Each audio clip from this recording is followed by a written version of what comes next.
Now you'll have a wonderful opportunity to meet an RSI alum from 1986. Is Dr. Fred Chen. He's Chief of Cardiac Surgery. He's a professor of surgery at Tufts University. He matriculated from Harvard, has a PhD in engineering and an MD in general surgery, for Brigham and Women's General Hospital in Massachusetts. And currently he's cardiac surgeon, at Tufts Medical Center. And I also want to say he's also a board member for the Center for Excellence in Education. So welcome, Dr. Chen. Thank you. Well, for the 20 finalists, I'd like to say congratulations. It's a real mark of achievement, one that you have worked hard to earn, and it's impressive to be winnowed from thousands to the 20. Congratulations. I thought I'd like to just share with you my own experience with the Center for Excellence in Education and the Research Science Institute. My story is not at all uncommon. It's a very common one, much like the story that you will have. And I thought I would just share with you what you can hope to look for in the future. Now, my background, I grew up in Athens, Georgia, which is a college town, the University of Georgia. I attended public schools there, middle-class background. My dad was a professor at the University of Georgia. My mom was a librarian. I went to a high school, which had a very good high school football team, and 1,600 people in the high school, about 400 per class, and the high school produced probably one Ivy League matriculate per year. I was always envious of those people, such as yourself, who, attended magnet schools like Bronx High School, and I see, there's a University of Illinois high school, there's a Belmont, all these very impressive high schools. But as you probably know, it really doesn't matter where you go to school, it's more of what you're made of. And in the case, I was envious and totally normal public high school. Now, back in the 80s, before you were born, the first artificial heart was implanted, and it was designed by a dentist, an engineer, Robert Jarvik, and implanted by a cardiac surgeon, Dr. William DeVries. And I'm sorry, the dentist was Barney Clark. Barney Clark was the dentist who was implanted in. And I thought, wow, that's really impressive. I was 12 years old, and I was a total nerd, and still am. I like to think that, I was a nerd with charisma, so to speak, not like the kind that you see in the movies. And I suspect many of you are like that as well. I went to Harvard College and I got engineering degrees. And basically I would pick and choose mainly electrical and mechanical things that I thought would help me become a biomedical engineer. And I always wanted to be a cardiac surgeon, because it's very engineering oriented. And so I then went to Harvard Medical School in the Harvard Medical School MIT HST program, which attempts to produce physician scientists, because my dream was to invent the artificial heart and then be the surgeon to implant it. Of course, then I didn't understand that's actually a conflict of interest, which would never happen. But anyway, that was what my dream was. And I heard about RSI when I was a freshman and sophomore. And I thought, man, I don't think I could ever get in.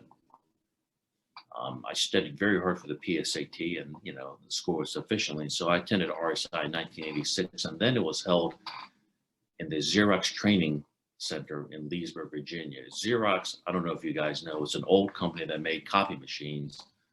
I don't even know if your generation says I'm going to Xerox this, but in any case, I'm dating myself.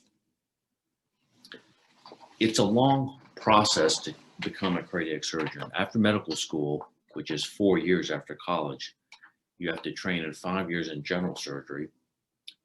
Then after that, you have to do a cardiothoracic residency training. It's really like an apprenticeship for 2 or 3 years. And then I became a staff academic cardiac surgeon at Brigham Women's Hospital. And there I ultimately became the program director there, which means I was in charge of the training program to train the residents to become cardiac surgeons. I was also the director of the NIH and AHA funded research lab because I was investigating heart failure, my interest in heart failure, artificial hearts that I spoke of earlier. and I performed a full clinical caseload, about 200 patients a year in the operating room. Then I became chief of cardiac surgery at Tufts Medical Center. And, the summary is that I'm a nationally and internationally known academic cardiac surgeon in the field. Now, in summary, I basically earned 4 degrees from Harvard and MIT in 10 years. I trained in general surgery and cardiac surgery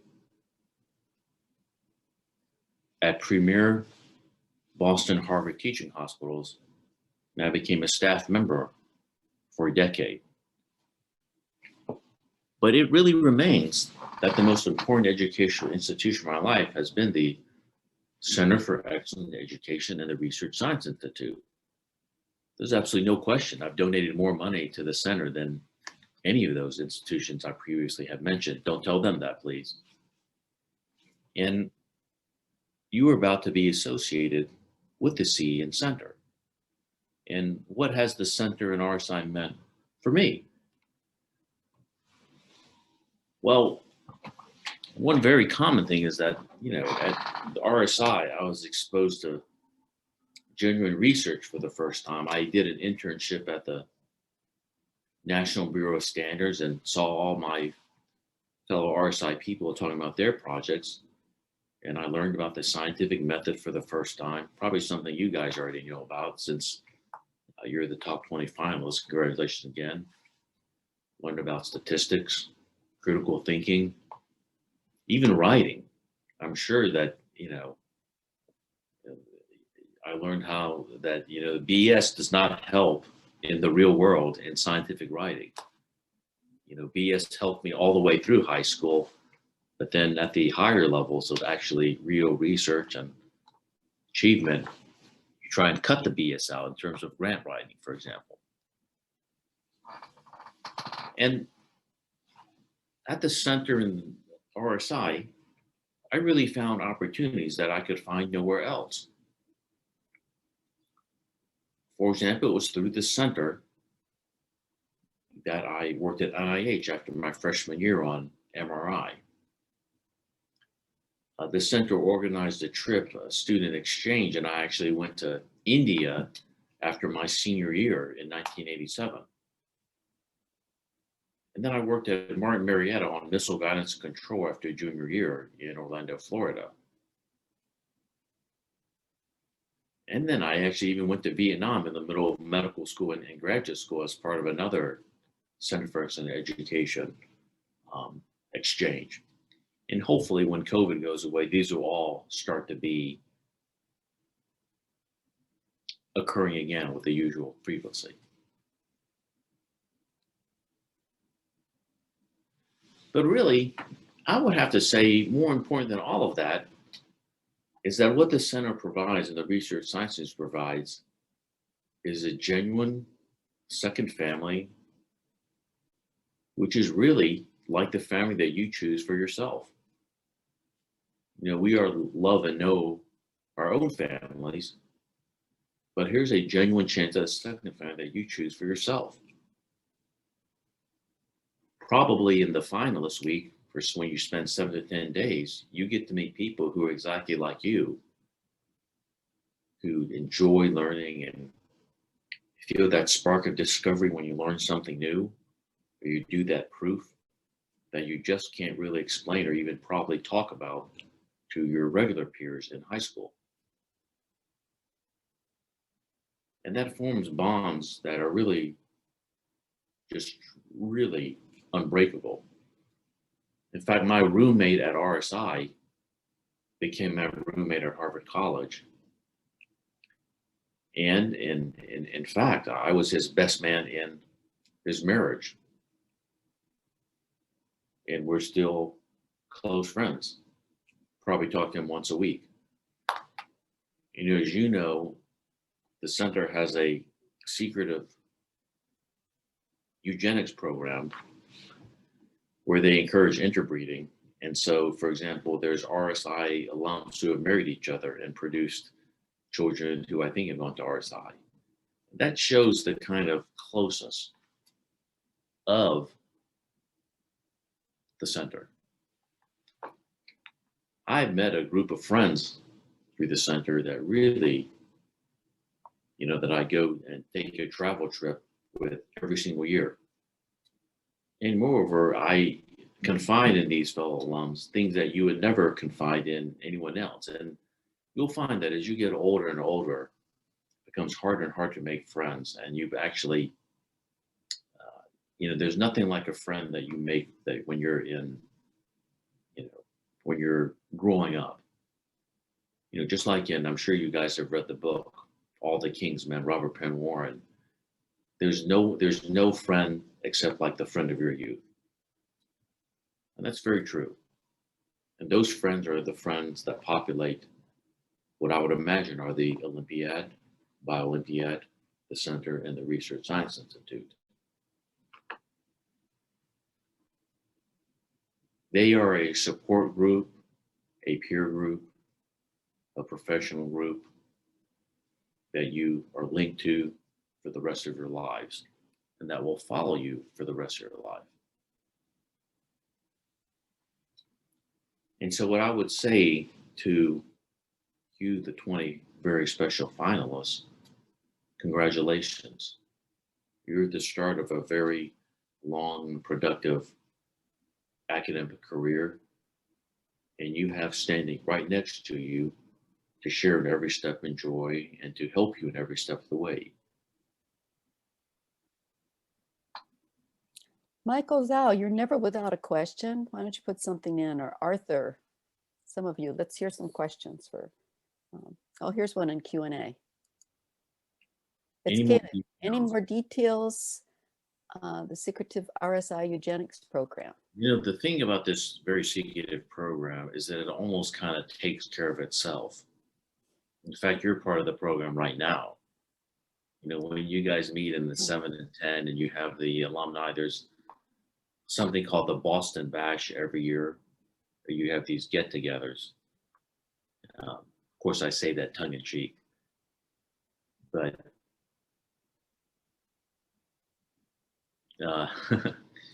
no, you shouldn't be concerned about the missile guidance, but that was very interesting. There's one in chat. There's one in the chat. Let's see.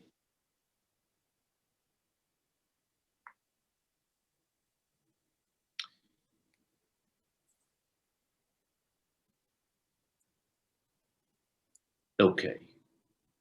How exactly did you get accepted into RSI? You apply during junior year, and it's on the center's website. You have to have a real strong interest in research and science. You have to have 2 letters, and you have to do well on the PSAT. Of course, I could never get in today, but that is the way to get accepted in RSI. And as one of the 20 Biolympiad finalists, you're well on your way.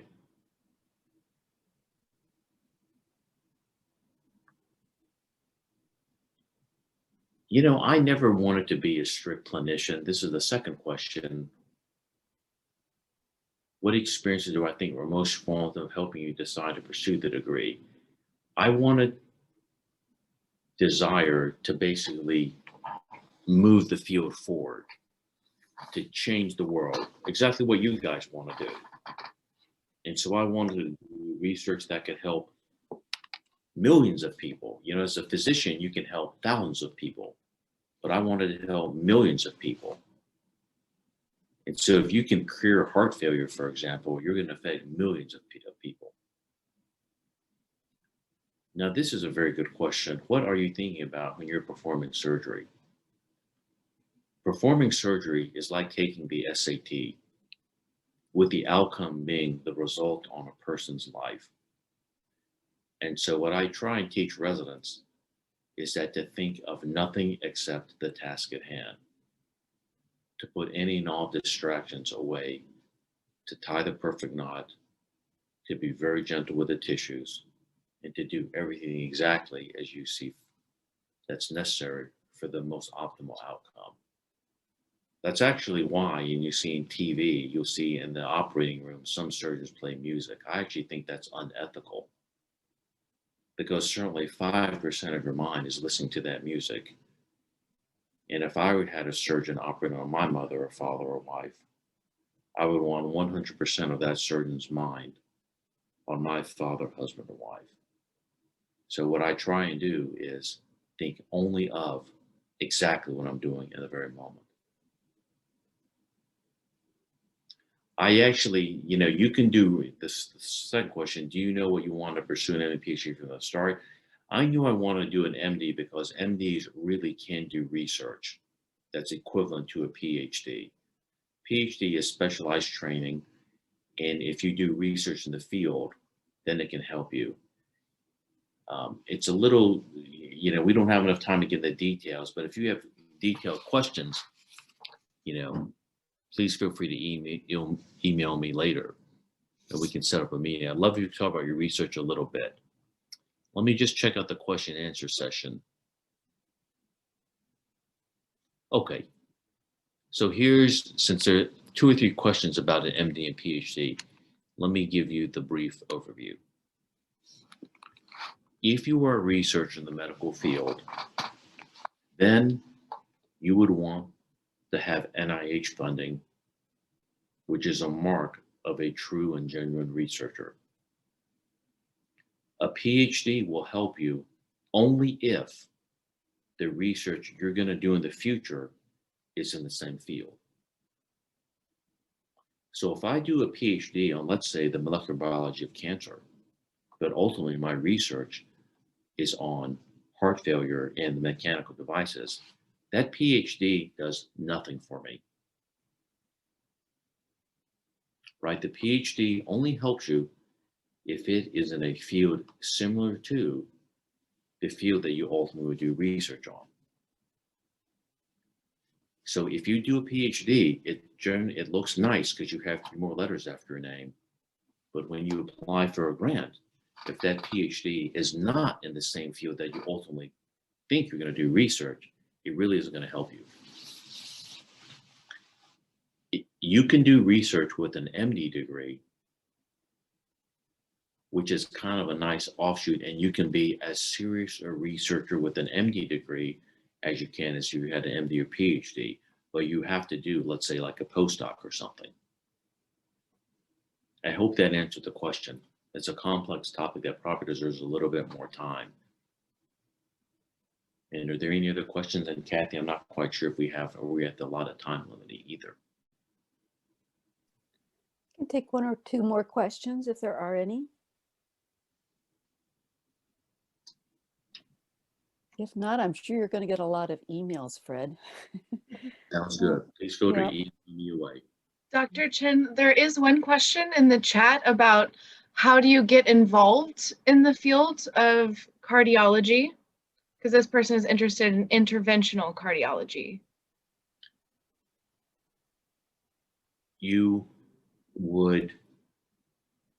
It depends on what level you're at, but even now, you would search for the hospitals of the town you're in, find out who does research in interventional cardiology, and then I would basically cold call them or email them.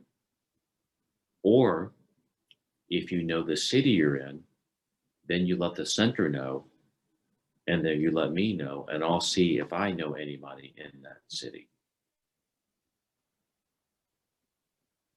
But basically, being aggressive, forthright, energetic, personable will help pave the way for whatever goal you're trying to achieve.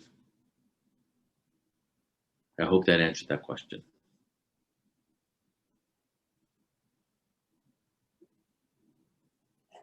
We have another one in the Q&A, but it's on the RSI application.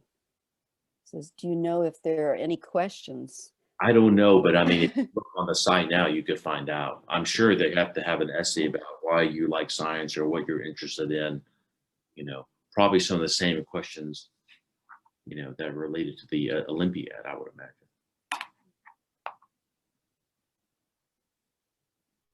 Well, thank you so much. Whoops, there's another one. What other things did you do besides RSI when you're growing up? I like to ride bikes in the trails. I really liked a lot of science things. I was a total nerd. Back then the personal computer came back in the 1980s. So, the Commodore 64, the Apple IIe, all that sort of stuff. I learned, assembly language when I was in high school, middle school and high school. I liked electronics. I played the violin, but I really hated playing it. My parents made me, like many of your parents are making you, I presume. So